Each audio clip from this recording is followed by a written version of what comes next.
आता आपण जवला वडी बनवत आहोत. तर आपण घेतला आहे कांदा, बारीक चिरलेली मिरची, त्यात टोमॅटो बारीक चिरलेला, बेसन, जवला आणि इकडे थोडासा लसूण टेचलेला आणि नंतर मग कोशिंबीर टाकायची अशी आणि मग सगळे ते असं मसाले स्पायसेस ॲड करायची. हळद टाक थोडीशी हळद टाकली आहे आणि थोडासा मसाला, मीठ टाकला आहे चवीनुसार आणि मसाला टाकला आहे थोडासा.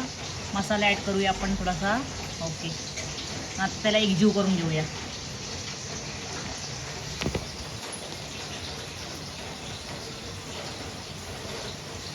आता पूर्ण आपण हे मिश्रण एकजीव केलेलं आहे. आता आपण ह्याची वडी करूया. तसं हे करून टाकायचं, गोळा करून टाकायचं आणि ह्याची आपण इकडे स्प्रेड करू पूर्ण.